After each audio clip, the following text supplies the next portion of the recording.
नमस्कार इंदौर, मैं सिमरन तिरवार स्वागत करती हूँ आप सभी का अभय न्यूज के 2 फरवरी बुधवार के बुलेटिन में। चलिए देखते हैं आज दिन भर की कुछ ताजा खबरें। 55 साल की प्रेमिका ने ली अपने 32 वर्षीय प्रेमी की जान। प्रेमिका ने किया नुकीली चीज से वार।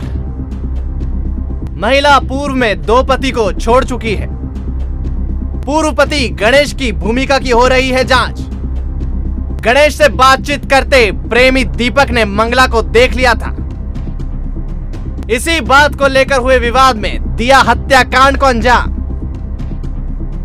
एरोड्रम थाना क्षेत्र में 3 दिन पहले मिली अज्ञात लाश की गुत्थी को पुलिस ने सुलझा लिया है।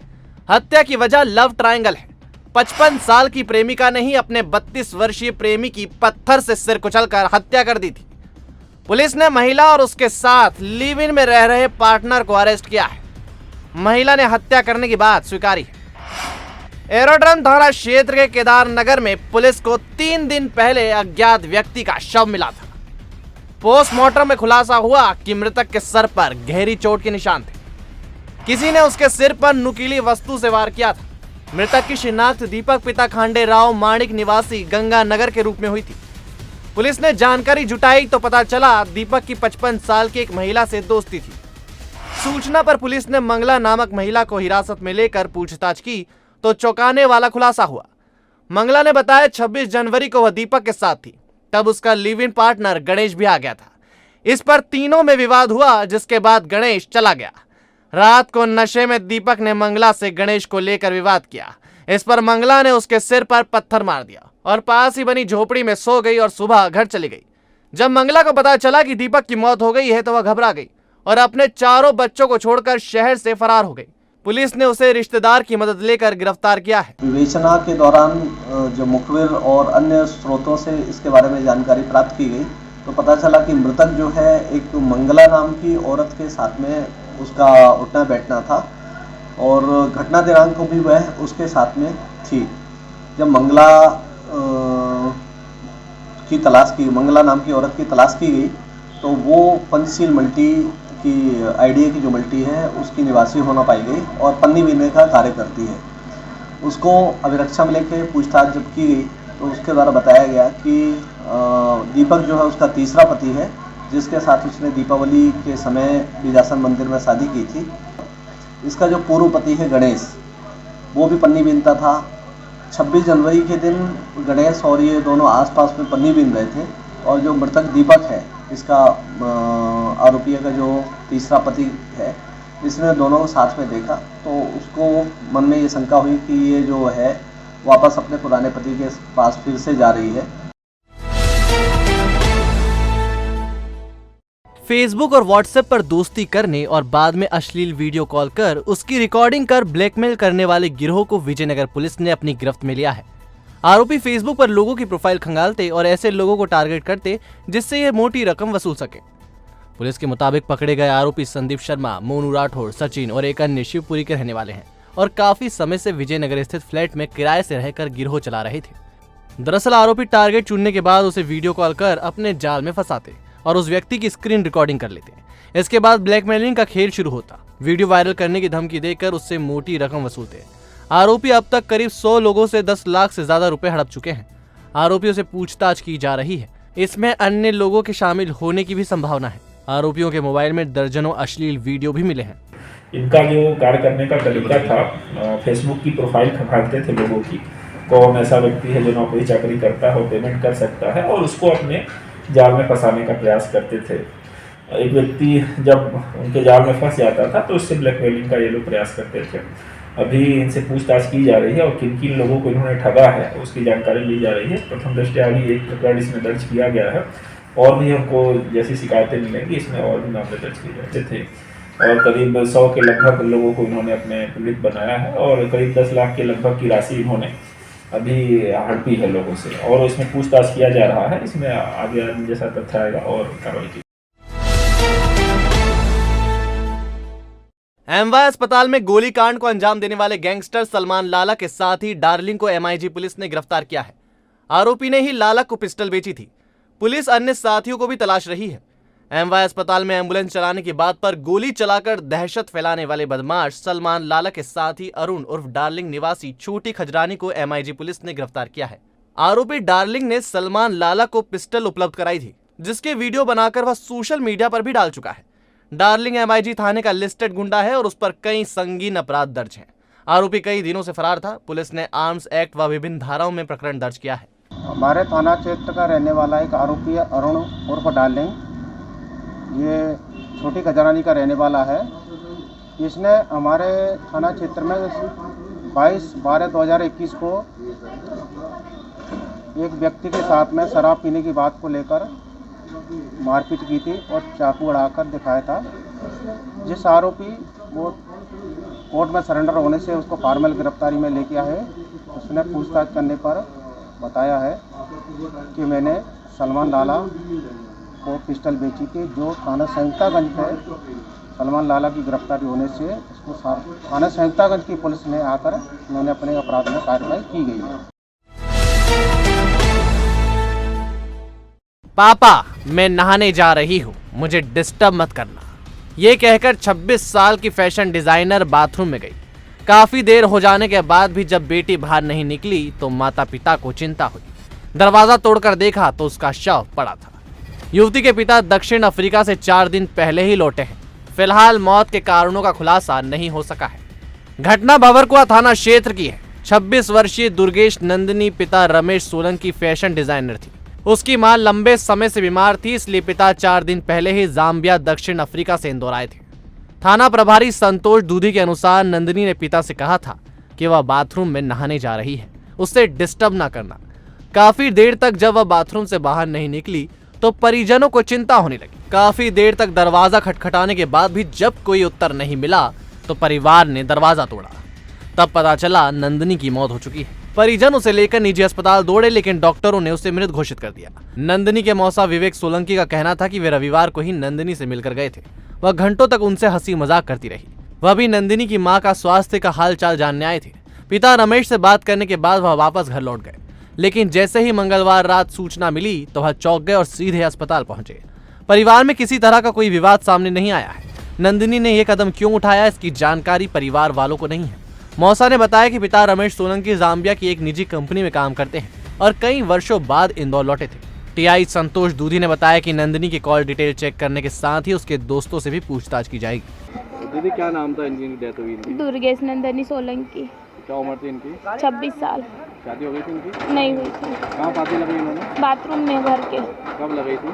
5:30 से 6 के बीच में। क्या करती थी ये कामकाज? ये कॉलेज कर रही थी और फैशन डिजाइनिंग किया था इसने। तो फैशन डिजाइनर थी ये? फैशन डिजाइनर थी। तो उसकी पढ़ाई कर रही थी? पढ़ाई कर रही थी। कौन से कॉलेज में जाती थी? देवी अहिल्या भंवरकुआ पे। तो कहाँ रहते थे ये श्री यंत्र नगर सेक्टर भी मेरे। क्यों लगा ली फांसी? इसका कुछ भी रीजन हमको पता नहीं है। सुसाइड नोट या कुछ कारण मिला हो? नहीं, कुछ भी सुसाइड नोट मिला, उसमें लिखा है कि मैं अपनी मर्जी से ये कर रही हूँ, मेरे परिवार वालों का कोई दोष नहीं है। पंढरीनाथ थाना क्षेत्र में नगर निगम, जिला एवं पुलिस प्रशासन ने संयुक्त कार्यवाही करते हुए अवैध रूप से वेंकटेश मंदिर की जमीन पर कब्जा करने वाली महिला के मकान को जमींदोज कर दिया। महिला को कई बार निगम ने नोटिस दिए थे, बावजूद इसके वह अवैध रूप से 3 मंजिला मकान बनाकर रह रही थी। दरअसल पंढरीनाथ थाना क्षेत्र में वेंकटेश मंदिर की जमीन पर नीता शर्मा ने अवैध रूप से कब्जा कर रखा था। महिला ने गली पर भी कब्जा कर लिया था, जिससे लोगों का आवागमन भी बंद हो गया था। निगम द्वारा नोटिस देने के बावजूद महिला लगातार निर्माण कर रही थी। बुधवार सुबह नगर निगम की रिमूवल गैंग ने पुलिस और प्रशासनिक अधिकारियों की मौजूदगी में मकान को जमींदोज कर मंदिर की जमीन को मुक्त करवाया। बताया जा रहा है कि कब्जा करने वाली महिला आपराधिक प्रवृत्ति की है और छतरीपुरा थाने में महिला पर कई केस दर्ज हैं।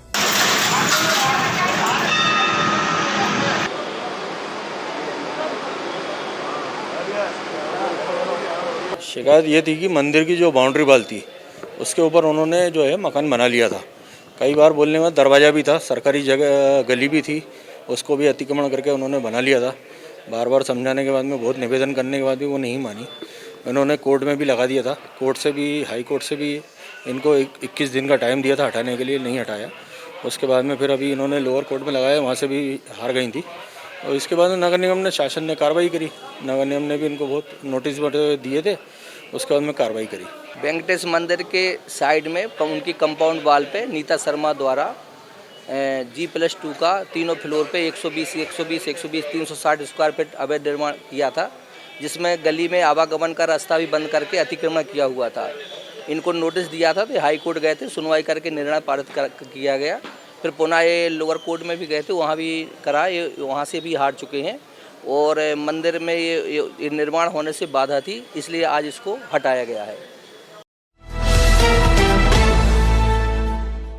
नगर निगम ने बुधवार दोपहर एबी रोड पर लसूड़िया थाने के आगे 5 एकड़ पर विकसित की जा रही अवैध कॉलोनी पर बुलडोजर चलवा दिया। लूनिया कंपाउंड के नाम से इस कॉलोनी में 25-30 प्लॉट काट कर बेच दिए गए हैं और पिछले दिनों गोडाउन का निर्माण भी शुरू करवा दिया गया, जिस पर कुछ लोगों ने निगम को इसकी शिकायत की थी। जमीन चेतन लूनिया की बताई जा रही है। नगर निगम ने बुधवार को जेसीबी की मदद से कॉलोनी में किए गए अवैध निर्माण, जिसमें सीमेंट कंक्रीट की सड़कें भी शामिल थी, को तोड़ दिया है।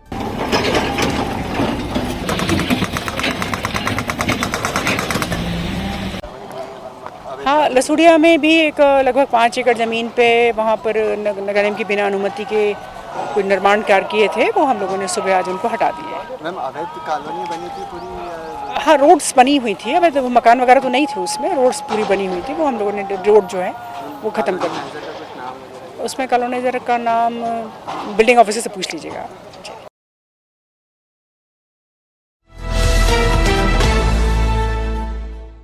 शहर के 2 अलग अलग क्षेत्रों में आग लग गई। मौके पर पहुंची दमकल ने काफी मशक्कत के बाद आग पर काबू पाया। घटना में किसी तरह की जनहानि नहीं हुई। दोनों ही घटनाओं में आग लगने का कारण शॉर्ट सर्किट बताया जा रहा है। पहला मामला तेजाजी नगर थाना क्षेत्र के एमपीवी पावर हाउस का है, जहां मेन ग्रिड ट्रांसफार्मर में अचानक आग लग गई, जिससे कई क्षेत्रों में बिजली गुल हो गई। आग रात करीब 3 बजे लगी। देखते ही देखते ये भीषण होती चली गई। दमकल ने काफी मशक्कत के बाद आग पर काबू पाया। आग लगने की वजह शॉर्ट सर्किट बताई जा रही है। वहीं दूसरा मामला मल्हारगंज थाना क्षेत्र के बड़ा गणपति नसिया रोड का है। यहाँ महेश इलेक्ट्रॉनिक एंड हार्डवेयर दुकान में अचानक आग लग गई। आग ने पूरी दुकान को चपेट में ले लिया, जिससे लाखों रुपए का सामान जलकर खाक हो गया। यहाँ भी शॉर्ट सर्किट के चलते आग लगी। भाजपा के प्रदेश प्रभारी मुरलीधर राव ने कांग्रेस को म्यूजियम पार्टी बताया है। उन्होंने कहा कि कांग्रेस अब भाजपा की राह पर चल रही है। यह अच्छी बात है, उसे सीखना चाहिए, नोटंकी नहीं करना चाहिए।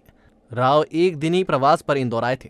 उन्होंने कहा कि भाजपा वंशवाद, परिवारवाद से दूर रहने वाली पार्टी है। जो लोग सिद्धांतों की बात करते थे, वह पार्टी अब म्यूजियम पार्टी हो गई है। पहली बार भाजपा पॉलिटिकल वर्कर्स को डिजिटल तौर पर एजुकेट कर रही है। कांग्रेस के घर चलो घर घर चलो अभियान पर निशाना साधते हुए राव ने कहा, हम मंदिर जाते हैं तो अभी मंदिर जाते हैं।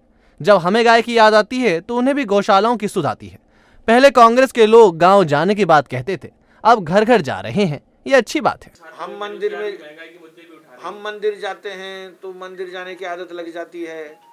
हम गौशाला जाते हैं तो गौशाला गोबर के बारे में पहले अपमानजनक बोलते थे, अभी बंद कर देते हैं। और गाय के विषय में प्रकल्प और मैनिफेस्टो में भी आते हैं। और कार्यकर्ताओं के घर जाते हैं। पहले तो वो गांव जाने की बात कहते थे केवल, कभी घर जाने की बात ये कांग्रेस की इतिहास में पहली बार है। तो भाजपा को देखते देखते अगर पार्टी चलाना का सीख लेते हैं तो ये हमारा योगदान है देश की राजनीति के लिए। लोगों की भूमिका सामने आई है, जिनकी पुलिस सरगर्मी से तलाश कर रही है। पुलिस के मुताबिक शुरुआती जांच में सामने आया है कि वह अपने साथी गौरव के साथ उज्जैन आया था। यहाँ नानाखेड़ा पर उसने शराब पी थी। इसके बाद दोनों बस लेकर सरवटे आ गए। यहाँ सरवटे पर उनका विवाद हुआ था। हत्या हुई है यहाँ पर? हाँ, अभी एक कुछ झगड़ा हुआ है। एक कालू सिंधी है, इनके साथ में कोई घटना हुई है, तो अभी मौके की कार्रवाई की जा रही है। सर, क्या बस ड्राइवर बताया अभी इसके बारे में कुछ नहीं बता सकते। अभी क्योंकि मौके की कार्रवाई की जा रही है। अभी बॉडी को अभी मर्चरी भेजा है। बाकी डिटेल आपको थोड़ी देर से बताएंगे। कल इस आशय की सूचना प्राप्त हुई थी कि आज रात्रि लगभग 10 बजे मरी माता चौराहे के पास प्रथम बटालियन कार्यालय के नज़दीक मार्ग पर एक बस में एक व्यक्ति जिसका के नाम गुलशन और कालू सिंधी है, उक्त जो कि बस ड्राइवरी का काम करता है, वह उस बस में बैठा हुआ था, जिसका विवाद अभी तक प्राप्त जानकारी के अनुसार उस बस को चला रहे ड्राइवर और उसके कंडक्टर से किसी बात को लेकर हुआ है, जिसमें उक्त ड्राइवर और कंडक्टर के द्वारा कालू के ऊपर किसी ठोस वस्तु से प्रहार करके चोटें पहुंचाई गई, जिससे उसकी मृत्यु हो गई है। इसमें प्रकरण पंजीबद्ध कर पूछताछ की जा रही है मौके पर जो उपस्थित लोग थे उनके माध्यम से, और हमें उम्मीद है जल्दी ही नाम स्पष्ट हो जाए। जानकारी मिली है कि ये उज्जैन से इंदौर आया है और उक्त बस में यह क्यों बैठा और कहां तक जाना चाहता था यह अभी स्पष्ट नहीं हो सका है। इस बारे में इसके साथी से जानकारी एकत्र करने का प्रयास चल रहा है। उम्मीद है जल्दी ही नाम स्पष्ट हो जाएंगे कि किन के द्वारा यह घटना कारित की। और अब खबरें दे दनादन। शहर में बलात्कार की घटनाओं का ग्राफ तेजी से बढ़ रहा है। ऐसा ही एक मामला सामने आया है जिसमें 2 लोगों ने एक नाबालिग से दुष्कर्म किया। शर्मसार कर देने वाली ये घटना लसूड़िया थाना क्षेत्र की है। यहाँ एक निजी कंपनी में काम करने वाले कर्मचारी अनिल सिंघल और दिनेश गोयल का पीड़िता के घर आना जाना था। इसी दौरान आरोपियों ने नाबालिग को अकेला पाकर उससे दुष्कर्म किया। आरोपी फरार है, जिनकी तलाश में पुलिस जुटी हुई है। मामला सामने आया है, एक नाबालिग बच्ची के साथ में 2 लोगों ने गलत काम किया था, जिसकी कल रिपोर्ट आई थी और नाबालिग बच्ची की रिपोर्ट पर मामला दर्ज कर लिया गया। घर घर जल पहुंचाने के लिए नगर निगम अप्रैल से कनेक्शन देना शुरू करेगा। अमृत योजना में पिछड़ रहे इंदौर को देखते हुए निगम आयुक्त ने एजेंसी को कार्य तेजी से पूरा करने का आदेश दिया है, ताकि अप्रैल महीने से जल कनेक्शन देना शुरू किया जा सके। हम लोगों ने तैयारी की है कि अप्रैल के महीने तक हम लोग डिस्ट्रीब्यूशन लाइन अपनी कंप्लीट कर लेंगे और फिर पानी के कनेक्शंस, हाउस होल्ड कनेक्शंस और पानी का सप्लाई देना शुरू करेंगे। सभी 28 टंकियां पूरी हो गई हैं, उनके डिस्ट्रीब्यूशन लाइन लगातार चल रहे हैं और हम लोग प्रयास कर रहे हैं कि डीएमए वाइज ये काम जल्दी जल्दी कंप्लीट होकर घरों तक हम लोग पानी पहुंचा सकें। तो आपने देखा अभय न्यूज का आज का बुलेटिन। अगर खबरों को लेकर आपके पास कोई फीडबैक है तो हमें जरूर बताइएगा। कल फिर मिलेंगे इसी समय। नमस्कार।